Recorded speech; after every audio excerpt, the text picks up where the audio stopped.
Hello everybody, my name is Jeremy and you're watching The Morgue. It's just like sitting around with a group of friends and talking about video games, if I was your only friend, and you were mute. It seems that we've hit a bit of a lull in the MMO news recently. I assume that this is a lead up to Gamescom, San Diego Comic-Con, and PAX after that, where everybody's kind of just gathering their big announcements and waiting for the best place to get it in front of the most people at one time. What that has resulted in is very few stories that have come out recently that have sparked any sort of editorial commentary in myself. Now, not such a big, bad thing for this episode, because the meat of this episode is going to be all about Hellgate. I'm going to be doing a hands-on review. This is a little bit different than what you've seen in the morgue in the past. It's not just going to be me talking to the camera. What you're going to be seeing is all gameplay. I'm aiming for approximately the first 2 hours of gameplay condensed into about a half an hour or less, and spiced up with some other editorial commentary that I've picked up through the first approximately 20 hours of gameplay that I've forced myself through so far. Now, in order to combat this lull, this drought of stories that we've got right now in the MMO industry, I'm going to go ahead and pull out one of my evergreen stories, but in order to get that shaped up into a format that's ready to be presented to you guys, I'd actually like to request your assistance. My proposal is as following. I would like to dedicate an entire future episode of The Morgue to MMO music. You see, some of you might know, most of you probably don't though, that aside from being a video game enthusiast, I'm also a musician. I have my own band, I went to college for composition, so when I get the opportunity to make my two passions coincide with one another, well, let's just say I really want to make that happen, and this is my show, so why not? So here's what I'd like to hear from you guys. I want to know if any of you watching this have any particular MMOs that you've played over the years that you think have just the best soundtrack ever. Or if not the best soundtrack overall, maybe just a particular composition, one song from a game that you played that is just stuck out in your head as something iconic, classical, something that you have remembered over the years and is stuck with you. In terms of single-player games, I'm sure all of us remember the themes to Zelda, Super Mario Brothers, other games of that nature. But as far as I'm concerned, no MMO has stepped up to those levels to date. Although I'm sure that each individual one of us has our own personal favorites. Now, if you don't, I'd still like to hear from you. I know that there is a huge swath of players out there that either turn off the soundtracks to games when they play them, or play their own in the background. I'd actually like to hear your input as well. What do you listen to, and why do you turn off the music from the games that you like to play? Now, what I'm going to do is kind of take the best comments and compile them and put them together so that I can do an entire show all about MMO music. It's probably not going to be next week for reasons that I'll get into at the end of this week's episode, but soon, so you have a little bit of time. So if you have anything that you would like to send me, you can email them to mmorgue@jupiterbroadcasting.com. I'll also be starting a thread over on jupitercolony.com where you can post there any examples that, that's another thing. If you're going to submit me anything, please try to send me an example, whether it's a YouTube video or anything that you can, so that I can actually listen to what it is that you're referencing. You can also leave a comment if you're watching this, wherever you're watching this, but it's probably best to go to either Jupiter Colony or email the commentary in. Okay, before we jump into Hellgate, which as you know is a free-to-play relaunch, I actually have another story to share with you guys about APB. Been following this since the announcement of the relaunch, the resurrection of this title. You know I've already done an episode on it. I've brought it up a number of times. Well, APB is getting close to its official release date. That's right, it's currently still in open beta. And some disturbing news has recently come out regarding the potential of a retail box of APB. Now keep in mind, this is a free-to-play game, and APB's website already says free to download, free to play. Well, you're not going to be able to just pick up a free box from a retail shelf. Retailers charge money for shelf space. So just what exactly is going on here? Well, let me read the quote for you directly from the mouth of Gamers First. Given that APB Reloaded has been the most talked about online game this summer and its unprecedented growth in open beta players, it has become very attractive to large institutions in the game distribution business. In just 6 weeks of open beta, the game has attracted over 600,000 users and over 250,000 fans on the game's fan page on Facebook. As a result of this success, we've been approached by retail partners to launch the title on retail shelves. Although we are evaluating our options, we have not picked a potential partner as of now. Gamers First is also committed to the free-to-play model, and any retail strategy will be guided by those principles. Well, that's all fine and dandy to say that, but like I said, retail partners charge for their shelf space. In other words, Gamers First, if they choose to put a box on retail shelves, is going to have to charge for those boxes.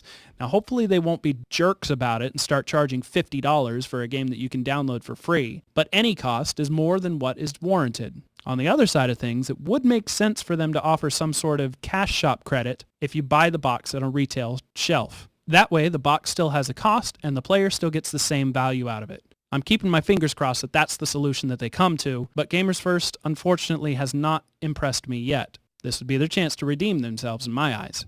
Okay, that's all the business that I have to cover up front. Let's go ahead and jump right in to the gates of hell itself with Hellgate.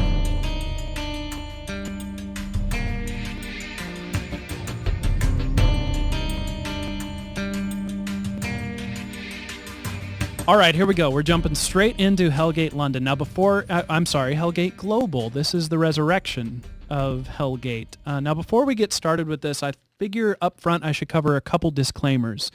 First of all is that getting the game actually downloaded and installed is a royal pain in the tuchus. I'm not going to mince words here. You have to download an installer, which installs an installer, which installs an installer, which then patches the game. This total process can take several hours on some lower-end machines. So if you're not invested in that, also it requires you to choose directories on each of those steps. So it's a time investment, and you have to babysit it along the way. It's kind of a jerky like that. Now, just for your own reference, I have heard it said that it's recommended you should use the uTorrent download that's on their site rather than doing the actual hosted download. Now, I just went with the basic version, so I don't have any experience with that. A couple other quick disclaimers as we get into this is that this game was published in 2007. So that means that this game was already showing its age a little bit at the time that it came out. I'll kind of let the visuals speak for themselves at this point, but audio listeners might get more value by watching the video version of this particular episode. But this review will include plenty of audio commentary, so you won't be completely out in the cold. Now, one last disclaimer as we get into the character creation here is that this game will frequently be compared during the course of this review to Diablo 2, Torchlight, and Borderlands. Unfortunately, this particular game, Hellgate, doesn't really stack up to any of those individual titles on its own, even though being kind of a mesh of those three, all spiritually and mechanically speaking, it just doesn't really stand up to them. But it is free. So take everything I'm saying here with a bit of a grain of salt. It is free, at least to start with. I'll give you a little more information on that as we get into this. So character creation is pretty simple. There are 6 classes broken down into 3 primary archetypes. You've got melee classes, spellcasters, and gun wielders. Now the engineer and the summoner are both pet masters of some sort, although I've never played either of those classes. For the purposes of this review, I'm going to go ahead and try something brand new to myself, and that is a summoner. So we'll just randomize how she looks here, just to also give you guys a little bit of a look at some of the different customization options. It's not bad, but again, it's 2007, so keep your expectations set in the past. And now we land in the tutorial. Now, as we are going through this, you might hear me all of a sudden stop talking and have to deal with these pop-ups because they are completely invasive in every way imaginable. They stop your gameplay despite what you're doing, no matter what you're doing, and force you to follow exactly what it's telling you to do. Okay, so right up front, you're introduced to your quest, although the tutorial quests are pretty much non-existent. I mean, they tell you how to play the game, but they don't give you any indication of the actual story that you're dealing with here or why you exist in this world. They don't tell you where you've come from. They don't tell you where you're going. They just say, go here, do this. A lot of fun, that. And by fun, I mean not. Now, obviously, you've already noticed that this is a type of shooter, although it's default third person. You can move into a first-person point of view, but I don't know how the game plays like this as far as overall enjoyment is concerned. Okay, so now we're introduced to the quest interface, and over here you're also seeing the inventory panel. I'll get into a little commentary on the inventory panel in a minute. The quest is pretty straightforward. It shows you the text. You can read it. Not really necessary during the tutorial. Just follow the on-screen instructions. There's no story here to speak of. He just tells you what to do. You get some rewards, XP, blah, blah, blah. Because this is both an MMO and a shooter, it has a very unique style of controlling your game. You see, your mouse obviously controls your aiming reticle, but you also have to be able to interact with your UI in some ways. And while there are hotkeys for almost everything you can do, they've implemented the Alt key as a toggle that'll lock your mouse to the screen or to the UI. Seamless, but I don't like to have to always be holding down a button to interact with things. Okay, move to James. Doesn't tell me where. Oh, fortunately he shows up on my minimap up here. Now, just like in Diablo and a few other games, a lot of the environment is destructible. Now, this can be really good because they have prizes in some of the destructible things. And here's James, very dapperly dressed in a suit. Your skills are excellent for a novice. Really, it's just, I don't know why they bothered writing a story for this part of the game. They obviously didn't give it any real thought. And to be frank, it doesn't really get that much better right away. This is a really bad thing for a new player experience. Apparently James is following me around as I blow things up. When you introduce players to a new game and you don't give them anything impressive to take care of right up front, when you put them through a boring tutorial like this, the chances are pretty good that they're going to stop playing, especially if they didn't pay anything for the game. You need something that's going to hook them.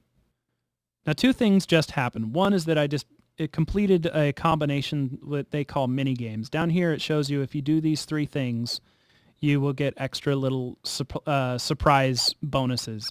There's no real analogy for another game that includes this sort of mini game, but if you wanted to draw a comparison to Diablo in particular, that's kind of like having your own portable shrines that follow you around. When you complete these, you get little bonuses or extra loots or things like that. Now, the other thing that just happened is that I picked up some inventory. So it's prompting me to take a look at my inventory. This might as well be where I introduce you to a few of my other gripes about this game. The inventory in this game is very much like Diablo 2. Not like Torchlight, which I think had a much easier to cope with inventory system where every item, regardless of its size, took up a single slot. Similar was true for Borderlands as well. In this game, this goes back to the old Diablo 2 where different items are different sizes. Now, this is kind of what I was indicating at earlier, is that I can't actually pick these up until I've completed the step of the tutorial that it's prompting me at here on my screen. So it wants me to learn how to disassemble an item. No, that's not how you do it. Right-click contextual menus. Now, because I missed a step, I don't even really know which item it's telling me to disassemble, so I'm just going to disassemble everything. But back to the inventory.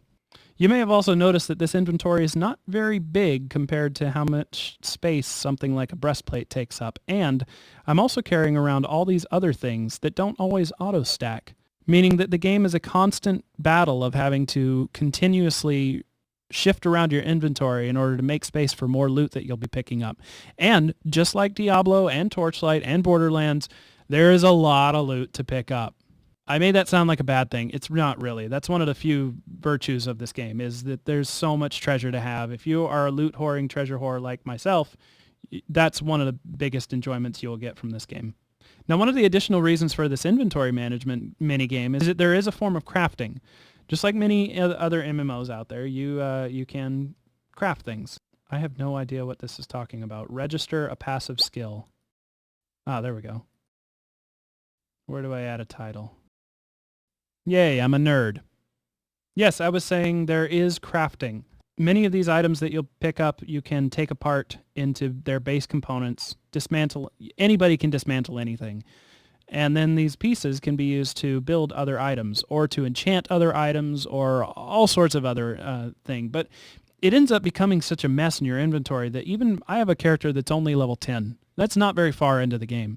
And probably half of his inventory is full of little single slot crap that I've picked up and achieved over the 10 levels of his life that I don't have the first clue what to do with because the game really never tells me how to craft. That's kind of a misnomer. It does try to tell you how to craft. It's just that getting the information out of this particular system is a bit of a challenge because Hellgate was originally released as an English-speaking title, then translated to Chinese, and now has been translated back to English. And invariably, some things have been lost in that double translation. Welcome to Tristram! No, Greenwich. Right. Now, fortunately for your inventory management, you do have a stash that you can fill up, and it's quite large. And you can buy additional spots, including a shared stash, by using the cash shop in the game. And to be frank, that's probably where they will make the most of their money because inventory is such a jerk in this game. Why don't I go ahead and sidetrack myself here and actually take a look at the premium shop to show you some other things that are available here. Now, Hellgate does have a limited form of PvP, but it's not a widespread thing, and you have to actually be invited to a PvP match. I think there are also random matches as well, but I don't know. I haven't gotten involved in all of that really. So, but what I'm getting at is the fact that there are some items on the cash shop here that can potentially unbalance a PvP match. But honestly, I don't even know if some of them are available for use during a PvP match, so it might be nothing. But speaking from a purely PvE standpoint, these are outstanding items to have in a premium shop that give you little boosts, little conveniences to continue playing the game. This one, however, is not just a convenience. A power message is the only way that you can speak to the entire server. That's not a bad thing. It means that the server as a whole is relatively low on spam, because there aren't just hundreds or thousands of people sitting out here spamming their messages to the world. This is perhaps the most important item in the entire cash shop. As the game stands right now, you cannot enter Act 3 of the game without earning this ticket. That means that you can play the game for free as long as you like, with as many characters you like, unlimited access to any inventory and market and everything like that, up until the end of the Act 2 series of missions.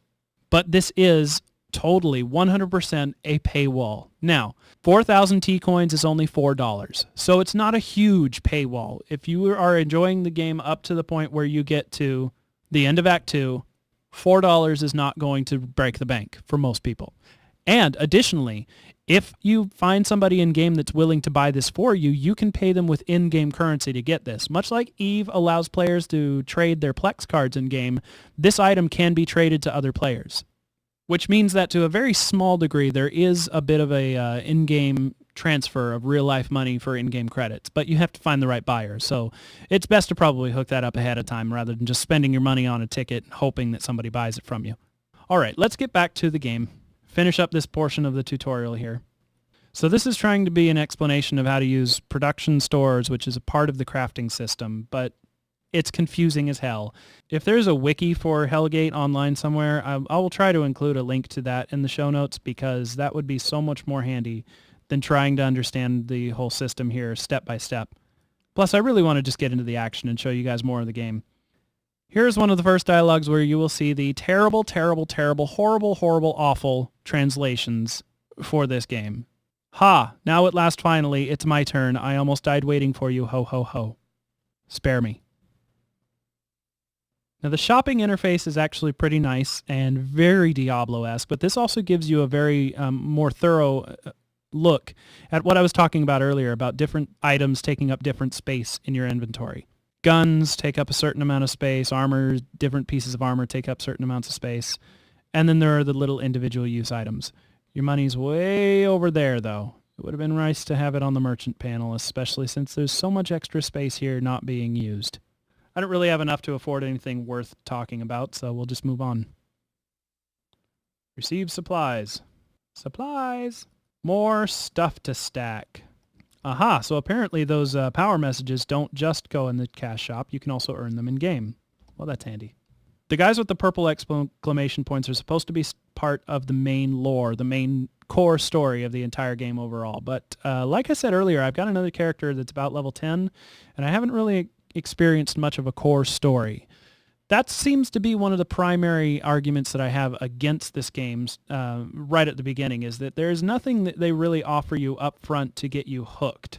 Okay, well this is a good opportunity because these two are actually watching me while I perform this, so we're going to try to hook up a multiplayer match here. I'm going to see what it's like to try and join a team with Farrar. Well, that seemed pretty painless. I'm not sure how it would work if we weren't on the same map right in front of one another, but that seemed to work quite well. So let's get down here and get our pwn on. Okay, so this dude Murmur seems to be like the head honcho, the kind of a leader of the remaining human resistance in the world. But even though he's the big dude, the big cheese, he's just hanging out here in the newbie zone. That's nice. I guess he's kind of a Deckard Cain type. But despite having interacted with him a number of times throughout my stint in this game, I really don't understand what we're supposed to be doing. I mean, the point of the game at this point seems to be survive. And I'm not sure why I would be out killing demons if my job was to survive. I think that my job should be to stand here like one of these cronies with my armor and sword and shields. If my job was to survive, right? I mean, am I just talking nonsense here? Well, travel to Russell Square. Here we go. Now here's where a comparison to Torchlight comes in. Each of these maps that you enter is randomly generated. They also respawn after a short amount of time. And although randomly generated maps sound like a really great thing, the truth is that in this game it ends up being pretty much the same 3 or 4 alleys and streets tacked together over and over again. Oh, I'm getting an in-video transmission. Oh, there's Murmur again. Eliminate 25 monsters and summon the Hell Occupation. Okay. So let's see what I can do here. I am level 2. After we've cleared this out, I'll show you guys a little bit of the skill system in game, which is probably the next thing that needs some commentary made. Before I do that, I would like to point out, if you guys might have been seeing a ring circle around Farrar. I don't know if I have the same ring as well, but melee types seem to emanate some sort of aura that gives them different boosts depending on how many enemies are within that circle of influence. You see that? I think that it's a way so that the game can't overwhelm melee players and give range players too much of a significant advantage. Now, another thing that you probably have noticed is that these graphics are gross. You really have to be a fan of gothic horror to get into the art style of the mobs and everything in this game, which, you know, if you're comparing it to Diablo, you probably are a fan of. I'm going to go ahead and check out my skill tree now. And as I mentioned at the beginning of this, I do not know anything about summoners, so we'll see what I can do here. I could summon a pet. Concentrate summon elemental. It doesn't really help that this doesn't tell me one good goddamn thing what this skill does. Something tells me there's something lost in translation there. But I've been told in the chat room that this would allow me, if I had the capability, to summon all of my elementals at once if I could summon multiples. I'm going to go with elementals, and I'm going to go ahead and put both of my points into this starting summon fire elemental ability, and then I'll go ahead and summon it. Oh, isn't he cute? That's my teammate over there getting the tar kicked out of him by some sort of mini-boss. We may have a problem here. Okay, so what we just experienced was not only a mission that we were sent on, but also a mini-mission that happens on practically any map. When you start killing enough monsters on any map, you will summon a mini-boss. This is, again, kind of akin to Diablo 2, although Diablo 2's version was just that they were already on the map, and you just had to explore and come across them. So, kind of like these mini-games are mini-shrines, that mini-mission is a mini-boss. It's just a new way of experiencing a very similar experience in a different manner. I don't know if we're sharing the loot or if he's already picked up his and I can only see what I can pick up. But as you can see, each boss gives you a lot of loot.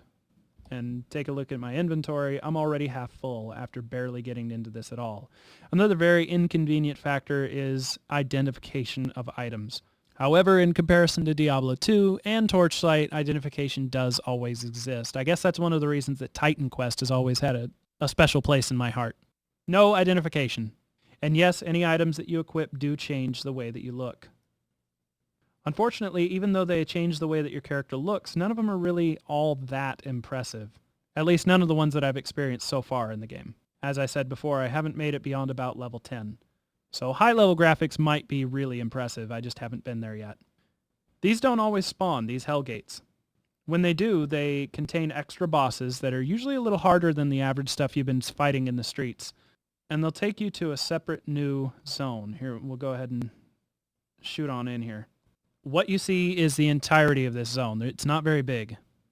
This brings to mind something that I had previously said in my previous segment about Hellgate, is that the guns in the game don't tend to have very impressive effects.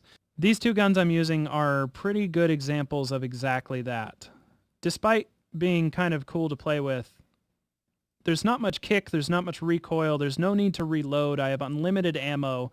This is not really a shooter. This is more like an RPG. It just happens to be from a first or third person standpoint. And as far as I can tell, each enemy only has a single hitbox, so there's no like headshots or anything like that to worry about. Because it's not a shooter, I can't actually shoot this little guy. There we go. He was inside the hitbox of the bigger dude. Yay, more loot. And I'm already full. So, now comes the fun part of shuffling stuff around or disassembling it. Unfortunately, this is kind of really inconvenient for multiplayer because my teammate has had to just sit here and wait while I decide which items to pick up, which to leave, which to destroy. He's probably had to do the same for his own inventory, but nonetheless, can be very inconvenient if you're in the team with somebody that is not making up their mind very quickly. At this point, we're probably going to go ahead and fast forward to when we arrive at the next social zone, which is right over here. This was the whole point of this map, was just to get to here. We didn't have to kill any monsters. We didn't even have to summon the mini-demon. We didn't have to do any of that. All we really had to do was get to Russell Square. All that other was just, well, it was a loot hunt. All of these games, Diablo, Borderlands, Torchlight, Hellgate, they're all adaptations, graphical adaptations of an old game that was from way back in the ASCII days called Rogue. And basically the whole point was just to go through randomly generated dungeons, pick up loot that made you more powerful, and start kicking some monster ass. That was the entire point of every one of those games that ever was created. Diablo 2 started redefining the genre with epic stories and boss encounters that were really graphically intensive and things like that. But at the core, they're all the same. I'm not sure where my partner went. I think I left him behind on the previous map.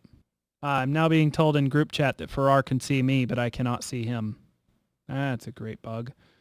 Now we're maybe just barely more than halfway through this, and I am already overloaded with loot. I have no space left to do anything else but dismantle it.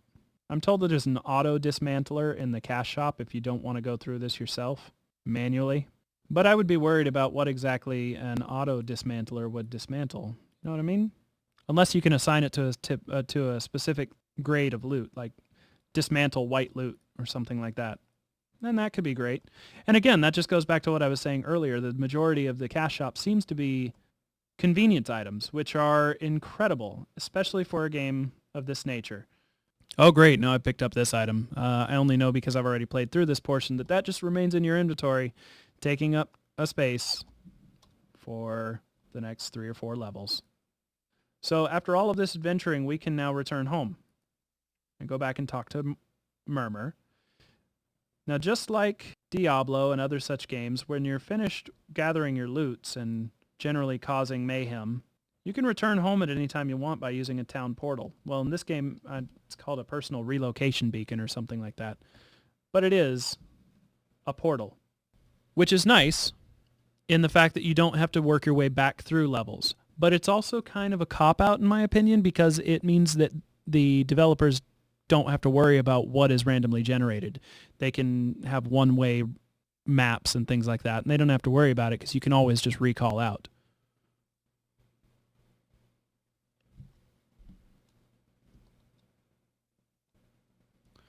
So handy from the fact that you can experience the game in these little bite-sized chunks and stuff like that, but also made necessary by slightly lazy programming. This is a great example of another bad translation. This mission doesn't really show me what it's doing. It doesn't really explain it. But when you receive that item, if I recall correctly, you get transported to another world. The mission didn't tell me that I was about to be teleported, but all of a sudden I'm off somewhere else. Equip items. Ah, okay, right. So apparently this mission is sort of a become a badass for a little while. See what it's like. Almost feel like it's sort of a demo in a way. Trying to get you hooked on playing the game for when you're a badass mofo. You can dodge bullets if you don't suck like me. Here's where a comparison to Diablo 2 or Borderlands would be completely inappropriate because as you can see, I mean even with the God mode items we're using here, that they've assigned to us with this teleport. This is a really boring boss fight. When you compare that to the first boss that you're assigned to fight in Borderlands or in Diablo 2 or even in Torchlight, each of those encounters has you thinking on your toes, has you really having to explore your the different mechanics available to each individual class and employ some sort of smart playing, but this is just, that was a tank and spank, through and through. And again, this is very early on in the game. It's possible that those boss encounters become much more brainy later on in the game, but as it stands as an introduction to the game, it is underwhelming, unimpressive. Now, since I'm in a group with Farrar here, I'm going to go ahead and try something that might end up being a little dumb, but up here in the top right, you see you can change your difficulty setting. Now, the only options I have right now are between normal and nightmare. I have a feeling that nightmare is assigned for full groups, but just to give you guys an impression of what it does, I'm going to go ahead and set that. So next time we enter a dungeon, the monsters will be slightly tougher than what we've been fighting for now. I'm very glad there's not friendly fire. Also, I don't recall if I mentioned earlier, but it was made clear by one of the people joining me in the chat room that each individual player sees their own loot and nobody else's. So you can go ahead and be as much of a loot whore as you like. You're not stealing anything from your teammates. As grouping mechanics go, that's very friendly. I really enjoyed that that's the case. Now, another thing that I haven't commented up until this point, but that you guys may have noticed, is that there is a chat channel going on at all times. There are people talking at all times. And while that does mean that you're interacting with other players the entire time when you play this game, potentially, I gotta admit, this is not really an MMO. While it does have some massively multiplayer aspects to it, the vast majority of your gameplay is probably going to be enjoyed alone. Or not enjoyed. That's kind of up to your own interpretation. So one thing that I just realized is that I haven't been spending my stat points along the way. I've got 15 racked up here. Now, I have been told, however, and this is just a tip for you guys interested in playing the game, you don't really need to. While every point in each of these does give you small bonuses to things like hit points and mana points and things like that, the overall bonuses that you get from your actual gear are far superior to the amount that you can get from your individual stats. Now, you might have noticed that some of this gear has, like it says here, equip cost, 2 strength, 3 stamina. Well, eventually you will get to the point where you cannot equip the gear that you're looting off the ground. That is when you spend your skill points, your attribute points. In order to be able to equip the new shiny that you picked up off the ground, that's when you pump up your individual stats so that you can then equip that item that will increase your other stats by so much more. Here's an example of a high-end player, a friend of mine from another game, whose equipment has a good example of some of those stat costs that I was talking about just previously. Now you can see, in particular with this weapon, a very high accuracy cost in order to equip it, along with the level cost and everything else. But being able to deal that much damage in a single blast would be far more superior to just being able to have a few more hit points, you know? So in the end, the gear cost is more important than the small benefits that the individual things offer. And now we start to get a little bit of the story. After I'm already level 5, at this point in some games I would have given up on the title. I'll be totally frank. It's only the fact that this game is free that I decided to give it a chance. And it's only now, after this much time in game, that I'm starting to actually experience something that might get me interested in continuing to play. The quest system does have a few very cool features to it. One of them is this choose for me button. I've just completed a mission that has 3 separate rewards for magic users, ranged fighters, and for melee fighters. I think that's how they're broken up. I can obviously only use one. I'm not sure how the game would choose if there was more than one that I could use, but since there's only one that I could use, I could just drag this manually, click it, and take that one. But I can just have it choose for me, and that item ends up in my inventory. Very handy. And since I've been complaining about the crafting stuff in this game, I might as well show you a little bit of what crafting exactly requires. Disassembling pieces gives you basically random bits of junk, and I'm not sure if you can obtain them in any other way, probably from other players or through their market system. So I've been sent a blueprint for something that is an item for myself, which would be very nice to have, but I can't craft it because I'm low on supplies. I need 11 basic shards and 2 nano shards. So eventually I might be able to use this. For now, the best thing I can probably do with this is go and shove it in my stash. Now that I've obtained the items, I can very easily hit the craft button and obtain the item. Now this item does require that I would be level 6 before I can wield it, so I'm going to go ahead and stash it. Next level I can come back and equip my new toy. It's as easy as that. So in addition to the basic form of crafting that we have, there's also the nanoforges, which I don't entirely understand, but it's basically a way of upgrading items that you already own, again using the crafting items that you pick up in the rest of the world. I'm not sure if any items... Okay, that can't be upgraded, so it kind of depends on what you've got and how awesome it already is. In a way, this might be kind of analogous to the enchanter merchants in Torchlight that give you a random extra enchantment for a price. Although now I'm hearing that it's mainly just damage of items and armor rating on armor. So not anything really all that spectacular, especially for a spellcaster that would primarily be going after skill ups and stuff like that. In a nutshell, Hellgate is an easy, casual experience. You pick it up, shoot some stuff, grab some loot, and walk away. But don't expect anything deep or meaningful. You're not going to have a heartfelt experience here with Hellgate. The gameplay is driven primarily by greed and power. You kill things to get better gear so that you can kill bigger things to get even better gear. This cycle breaks down at the high end of the game, however, where it suddenly becomes necessary to care about the world in order to care about progressing. Unfortunately, the world as a whole is relatively bland, with no real sense of urgency or community. The sole virtue this game has going for it is the non-existent barrier for entry. For the cost of nothing but a few hours of your time, you can start enjoying a basic hack-and-slash shoot-'em-up mindless loot grind, and even bring along some friends for the ride. For my part, I still feel like this game fails as a comparison to Diablo 2 due to the shallow mechanics and incomplete feeling animations. Add to that the confusion of the crafting system, frustration of inventory management, and the lack of compelling storylines, and it leaves me thinking that free is about as much as I'd honestly pay for this title. If you want a good loot-whoring shooter, go play Borderlands. It's worth the box cost and contains multiplayer. And if you're willing to try out an older title for your fix, Diablo 2 has aged surprisingly well, and Torchlight 2 is just around the corner. Well, that was a hell of a review, eh? Right? Huh? Yeah? Okay. Let's get right into what we're going to be talking about on next week's show, because the only tease that I have to share with you is related directly to it. You see, at the time that this episode is being published, San Diego Comic-Con is in full swing, and many gaming companies use Comic-Con, despite not being a gaming convention, to announce some of their big news. And we've already been hearing that Bioware is doing exactly that. They have already released a statement saying that they have some big announcements to make at Comic-Con. Many, of course, speculate that this will be the actual official release date for Star Wars: The Old Republic. I'm really anxious to finally get that bit of news out in the open. And related to that, I would like to point you to our show notes where, if you haven't seen them already, we have links that show what is going to be included in the collector's edition of Star Wars: The Old Republic, as well as what the boxes themselves will look like. Now, I don't really have much commentary on this to share with you, except the fact that the collector's edition comes with a keychain authenticator.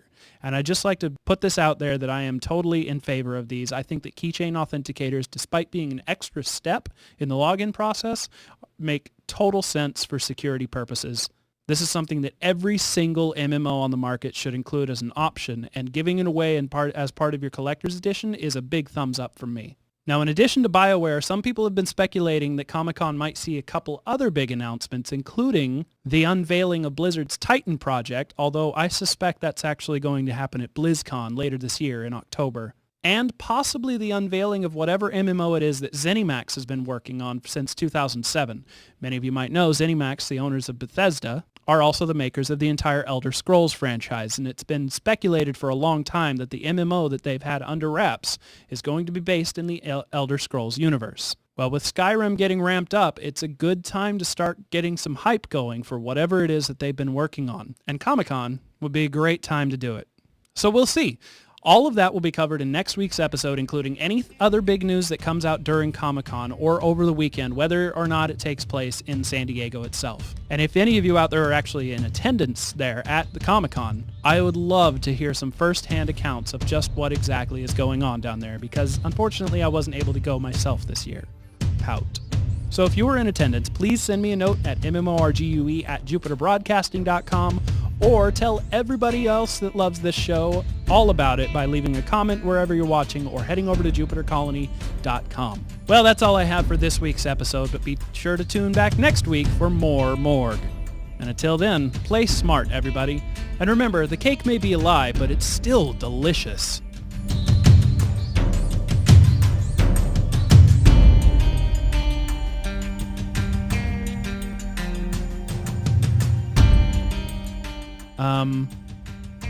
I don't remember my login.